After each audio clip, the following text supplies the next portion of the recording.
In 1988, I played 2 games with Carlsbad structure against Ulf Andersson, and both games went well for me. I won in the World Cup series in Belfort and then in Reykjavik. So eventually, in our next match in Skellefteå in the final World Cup, Ulf in this position switched to Bishop B4, transposing the game into Nimzowitsch and thus avoiding D5.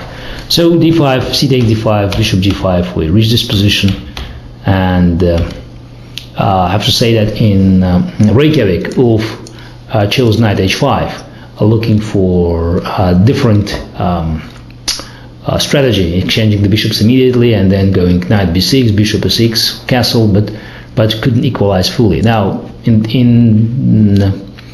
Belfort, in the game, we went to a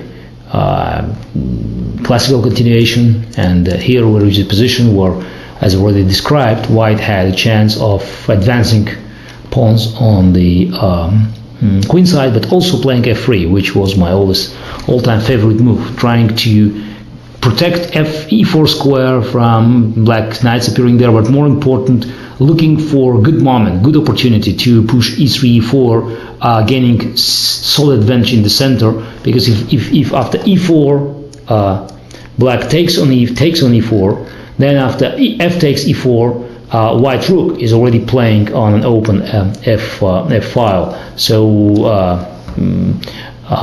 and White could keep a very, very comfortable advantage.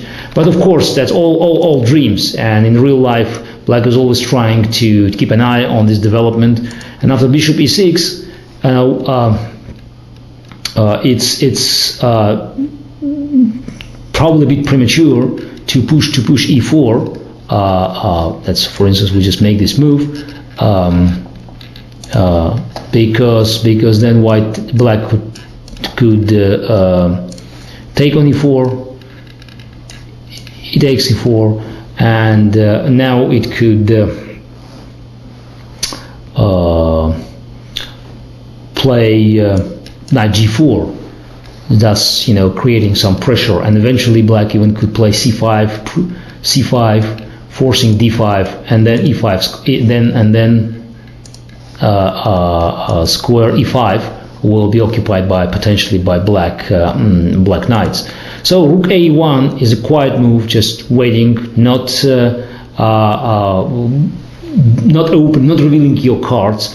E4 is still very much in the agenda, but White also hopes that there could be other options. So after Rook C8, we're continuing the same waiting game, King H1. So White is continuing its preparation for E4, but still waiting for Black's response. Now Knight D7, take, Rook takes E7. So Andersson made his position prepared for an immediate E4, because after E4 now he could take on E4, F takes E4, and still play C5, D5, Bishop G4, and again E5 square. It's very comfortable location for Black's knight.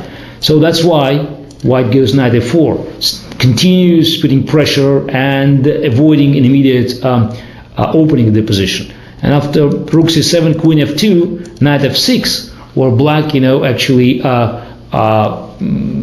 probably forgot for a moment about this option. Then White played E4, and as you could see, now all White pieces have developed ideally. And after Rook CD7, there was a breakthrough in the center. CD5, Bishop B5. Now the Rook is attacked, and after Rook C7, ED5, Black's position collapsed, because after Bishop D7, Bishop E2, there were 2 threats: pawn on A7, and also D5, D6. There were two threats. Defending, Black had to give up a pawn, and then the rest was interesting but not very entertaining. So sacrificing this D pawn, White actually won the pawn on B6, and then went to the endgame, which was easily won. So it's an important game that shows that Black, in the classical Carlsbad structure, unless it creates some counterplay immediately, is under heavy pressure. And so that's probably contributed to Ulf's choice to avoid this structure in our future games.